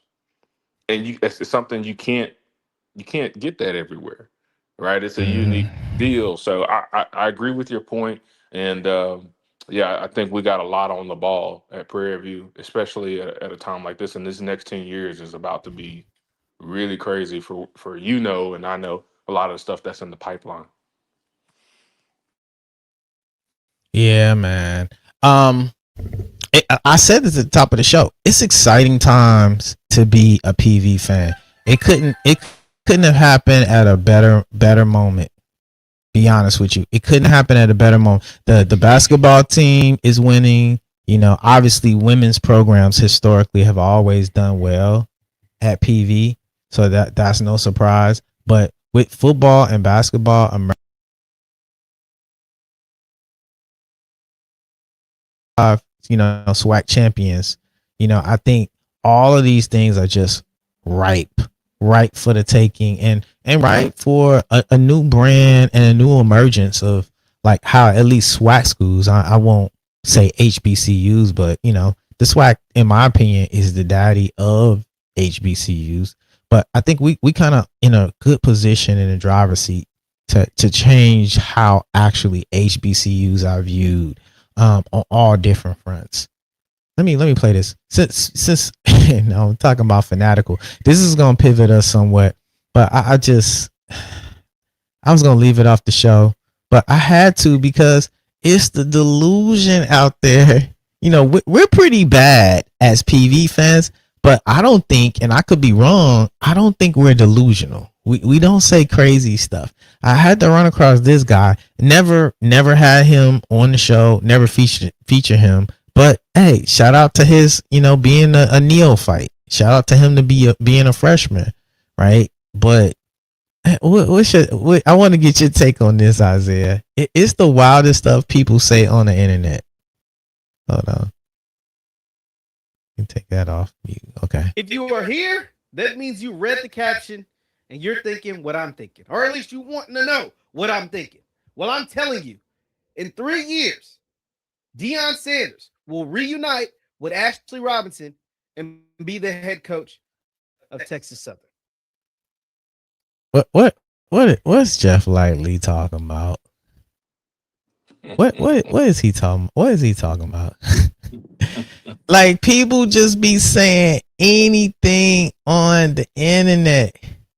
Like, these folks won't let this man live. And then y'all can't even figure out if y'all want to like him, if y'all want to hate him, or you know what, I like his sons, but then I don't like his sons. Or he went out the back door. He didn't like, y'all can't even come to a consensus on what y'all think of the man. But when it's time to, take credit for his accolades and what, brief success he had, y'all not going to leave that out the narrative. Y'all not going to leave that out the narrative.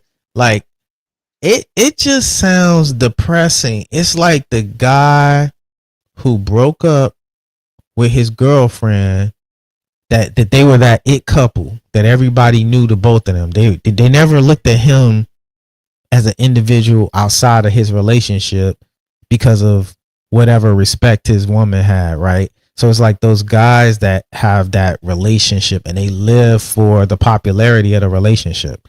And then when the relationship breaks apart, they can never move on and function either A, as individual men, or B, in other healthy relationships with other women be moving forward, because they're still stuck on the chick that they was with, that they was cool with, and everybody loved them when they were a couple. You know what you understand the analogy that I'm trying to make. I mean, I think the young people would say, when you got your first baddie, okay, and then when that was done, you don't know how to act. So let me back up. The views expressed by Isaiah Wilson and the 107 Panthers organization is not the explicit views of productive people or the PV versus everybody. It might be, but go ahead. But okay, so let me frame it like this. I don't know Jeff light bulb. I don't know. I don't know Jeff personally. We are in the same fraternity, so he's a fraternity brother. I'm sure he's a good dude personally, so this isn't a personal attack, but I have seen a good deal of his content.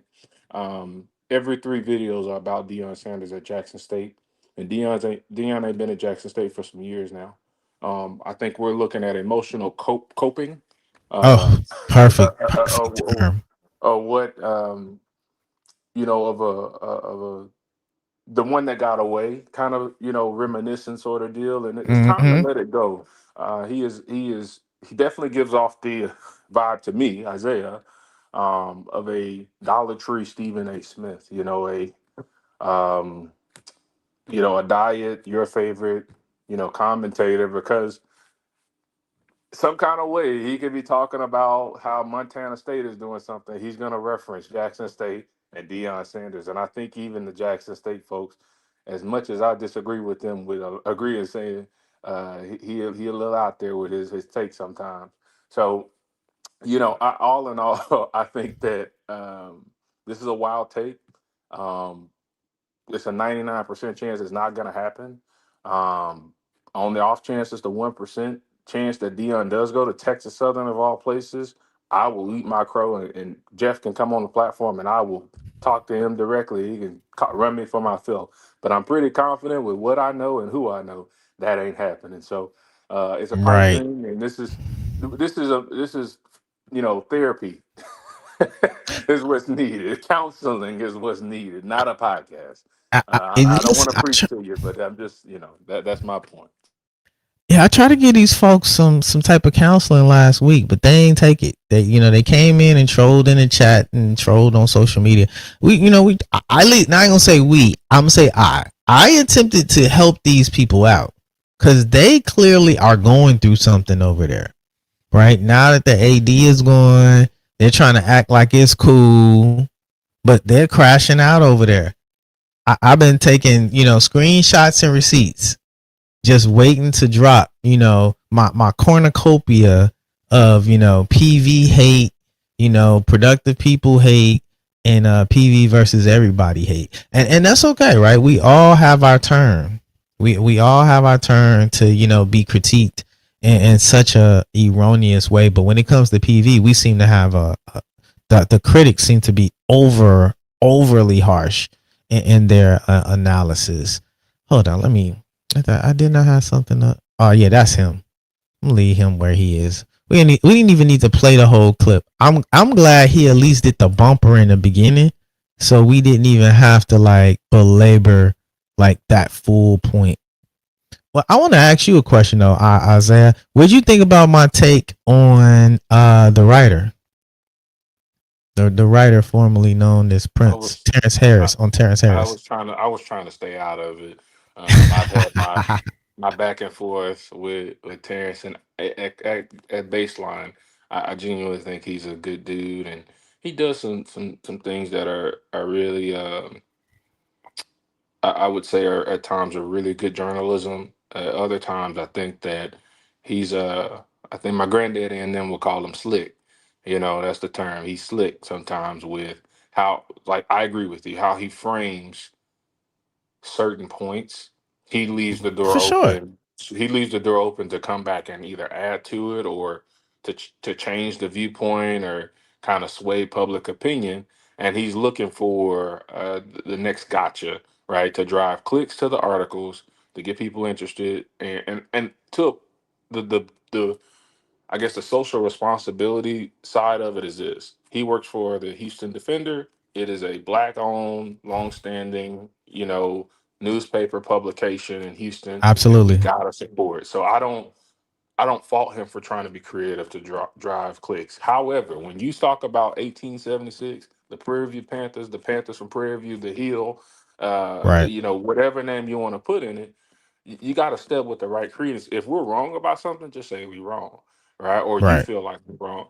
If we're right about something, then say we're right. But we're not. We never have been, and we never will be looking to be slick or be aligned with slick. And I think that's where we oftentimes, it's not just me. I'm gonna call out some people because I G Boom has gotten into it with them.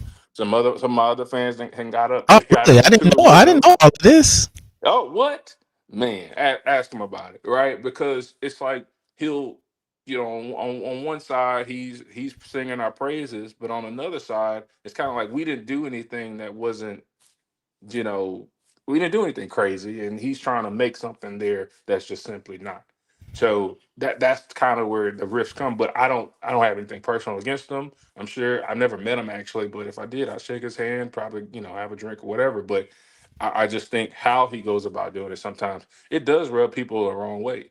And but if coach still sees it fit to keep giving them interviews and keep letting them cover the program, I trust my coach. I trust his decision making, and Absolutely. that. So he understands who he's in business with when dealing with him. So that's that's that. No, I don't think it's any it's up for debate. I like to use sometimes aggressive terms so we can have a clear understanding. Listen, he's a op. He's a TSU op. He's an inside man for TSU. He gets takes. He gets inside takes from TSU, and he doesn't get them on the PV side. And so this is again, this is a jilted lover. Right. And so, that's my take on it and my observation. I didn't know everybody else, other PV fans was going through this. Now it just kind of justifies, it gives validation or validity to everything that I was saying before. Like, again, no knock against his journalism or anything like that.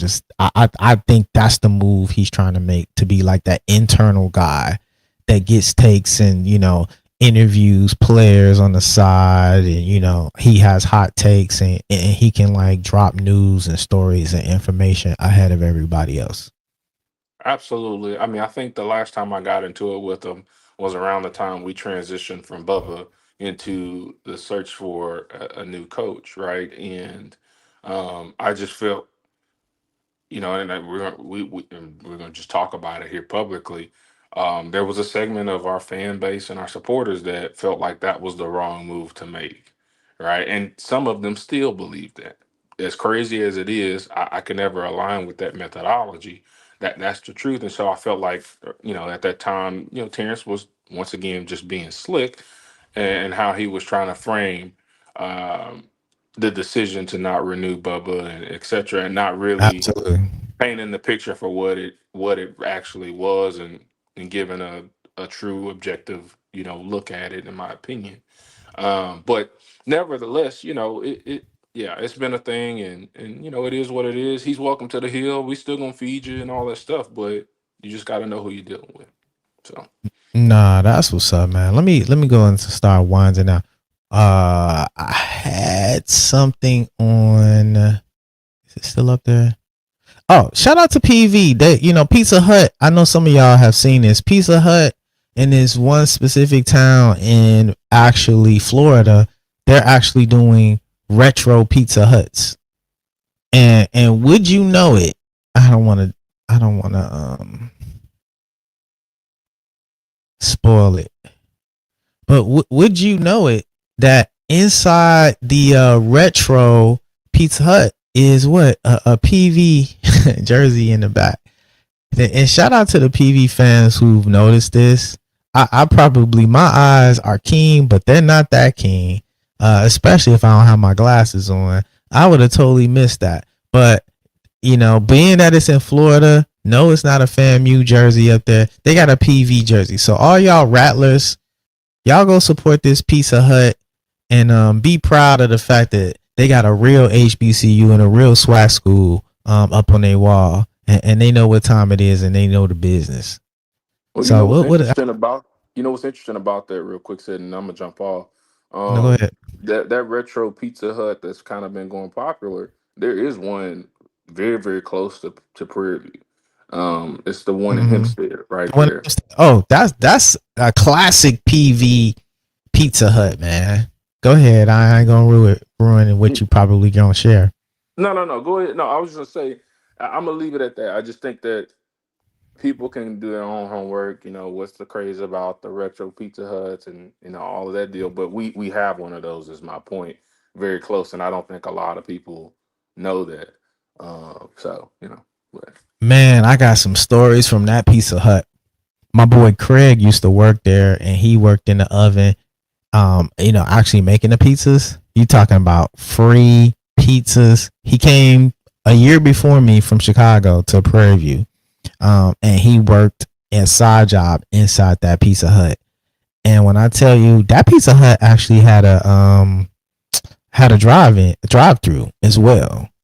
And when I tell you, I had some fun PV memories of going to that Pizza Hut. I went on some dates in there. That was a good date spot. That's when Pizza Hut was like a restaurant, and it was like dim lit and dark.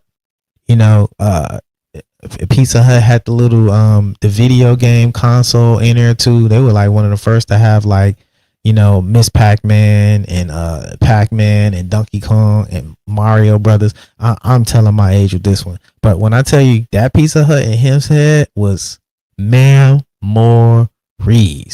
You know, I kind of feel for young brothers today, because we kind of live in, you know, an era where you gotta have so much money and so much when you could just be innocent as a college student. And a simple date to Pizza Hut was a big deal. Going off campus and, you know, getting your order and having reservations and going to sit inside Pizza Hut. Today, man, please.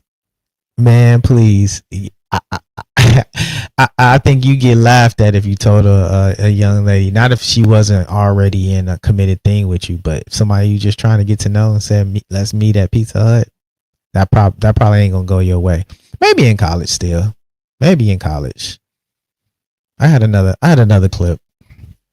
Shout out. And this is type of thing that gets me really hyped and really excited. Hold on, let me make sure. You still there, Isaiah? Or you dropped off? Okay, you probably dropped off.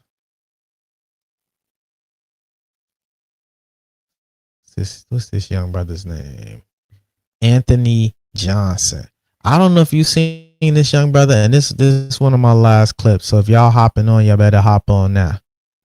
Hop on the train now. Anthony Johnson. You know what? I'm muted because we don't need to hear him talking. And there's some music in the background. Put this up. G Boom Dig Dug. Hey, you really telling your age with that one. You really telling your age. So shout out, I got this clip up. Anthony Johnson. Shout out to this young kid at Little League. Every time, you know, black kids show up, we show out. It's a whole different type of swag and a whole different type of energy. Shout out to this young kid. You know, it don't get no blacker than Anthony Johnson at the pitcher's mound. Check him out. You know, in an era, I mean, it's just strikeout after strikeout after strikeout. In an era when, you know, the MLB, if you know a lot about the MLB, they have so many initiatives towards, you know, presenting baseball in a positive light for inner city black kids, because that used to be a farm system for so many MLB teams was inner city. But now, you know, obviously it's Latin countries and Latin players, and mostly inner city kids want to play football or basketball. We don't have like baseball, as many baseball diamonds or sandlots anymore to actually cultivate. As I'm talking through this, not only did he have all those strikeouts, but the young kid actually hit a home run as well. So, you know, of course, everybody was in the chat saying he was CB Sabathia as a kid, probably because he's a little chunky in his size. But shout out to Anthony Johnson. Shout out to him. What's up, Isaiah? You back? Yeah, I'm back. Sorry about that, but I know it's all good. yeah, I mean, that's a big thing. It's, you know, baseball is by far and large, it's outpriced a lot of people, you know, in the country, right, in general, and especially in our community. I mean, you know, the term is always thrown around inner city, but typically that's just code for black kids, right? Which, you know, there's obviously different organizations and people trying to push to get more people back in the sport like we used to be, but it's just simply not as popular. And like I said, just the cost of, man, if you seriously take like baseball serious and want to give yourselves the best chance to go pro and those sort of things, to do the club ball and, you know, travel league and all. I have a colleague. I would say he probably spends 30 to 40 grand a year between his two boys for travel league. and that's outside of them playing for their schools, right? So they're baseball year round, and you look at that, and it's kind of like that's not sustainable for the single mom with 3 kids, and she has a son she wants to get Right. involved with baseball, let alone really wanted he really wanted to take it serious and try to have a shot at a longer term career. So yeah, it's a big issue for sure. But yeah. Yeah, I had another video I want to play before we go out. Why I love my HBCU. You know what I'm saying? Let me put this in. This was definitely right on time and right along the pacing of the topics that we've been talking about. Let me see if I can find it. See if I can find it. There we go. Let this rock out.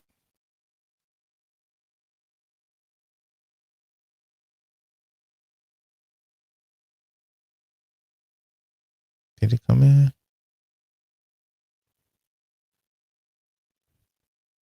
Oh, I didn't even add.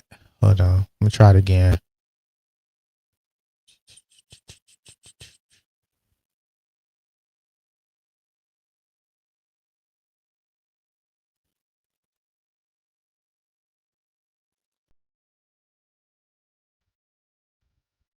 It says it's accomplishment, legacy, and perfection that no other place on this earth can compare to. My HBCU is a place where creativity and success is not only cultivated, but appreciated. This is a vision. This is a moment. This is our home. Happy 150 to PV. Ain't no place like the Hill, baby.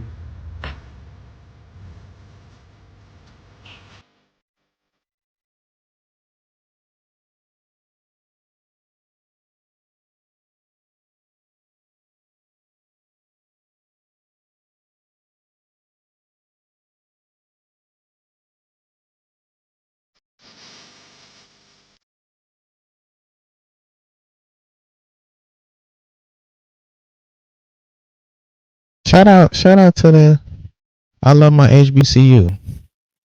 You know, when I run across these clips, I was like, man, I'm gonna play this. I don't know if y'all are much on social media as much as I am, policing, arguing, and discussing all of the things when it comes to HBCUs. We gotta get that vibe back, man. And I thought about a lot of all those nuances when doing this show. That's why the intro is what the intro is. That's why the music is what the music is. We got to get that allure back. We know we're gonna get the grades, and we know what Black excellence looks like when it comes to success in the workplace. But the mojo, the actual mystique, and the aura, and the friendliness, and the rivalry, and the community. Those are the things that I think we've kind of went away from in so many ways. I think PV, that's been the secret sauce out of a lot of HBCUs. We've managed to hold on to that for some odd reason. I kind of understand why some of the dynamics why we've held on to it, but that's why a lot of people think PV is so lit, because it has the culture still embedded within it. Houston still has Black culture and Black excellence still embedded in with it. Not that pretentious, type of Black excellence, but that work hard, play hard type of embodiment. And we seem to have that at PV, and I'm gonna continue to have it. As there's actually, breath in my lungs, I'm going to represent, not only just for myself and more for my family and, my legacy and the shoulders that I stand on, but also I take and hold the space for representing PV. You might not know it, but I think people recognize it. And I think it's important. It's an onus of us to be the torchbearers for not only just ourselves, but the next community that passes on and wears that next Prairie View alumnus badge of honor. You got anything else, Isaiah? You got anything else, my good brother? Your mic still on mute. Well, he might be doubled up on lines, but I wasn't gonna hold y'all for a long time because we hyped for Tarleton. If y'all only knew, and I'm gonna say this before I go, If y'all only know what's coming down the pathway for the Labor Day Classic, if y'all only knew what was coming down the pathway, 150th year for the actual homecoming, what's coming down the line for State Fair Classic, like, it's a lot to tap into. So I know everybody can do everything. So it's a smorgasbord. I'm doing them all. Tarleton, SFA, homecoming, State Fair Classic, Labor Day Classic, and the dessert of it all is Southern University at home. Ah, man. It couldn't be a better season. What's up, Isaiah? I see you pop back in. Did you have any last words, bro?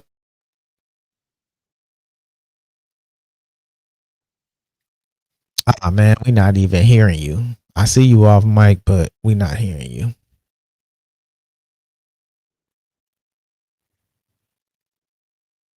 Well, I'll stall a little bit, see if maybe his mic comes on. Shout out to Mr. Campbell in the chat.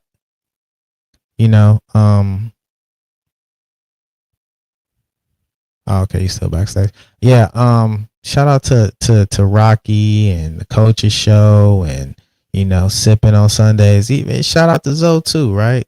We kind of have a contentious, back and forth sometimes when we kind of discussing it, but as they said on their show, it's all love, and we all know where the line is, and sometimes we might get close to the line, but we never go over it, and we never walk away having a perspective where it's any true animus, right? We can always have respect, even though we might have disagreements.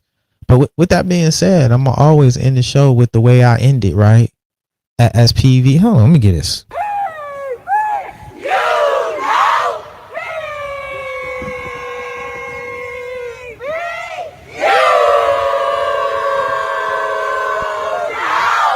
Yeah, I feel like somebody need that. I feel like a rattler needed that. I feel like a hater needed that. Y'all got to get that PV sauce in your system. Let it marinate in your system. But as I always say on this show as it ends, stay strong, stay true, but most of all, stay productive, because PV produces what? Productive people. Thank y'all. I appreciate y'all. Wonderful show. I have to upload all the rest of the outtakes, but it's going to be good. It's going to be good. Next week, we'll be talking about a wonderful game against Tarleton State. And I'll be wondering, I got a lot of people I'll be looking for. I got a lot of y'all I'll be looking for.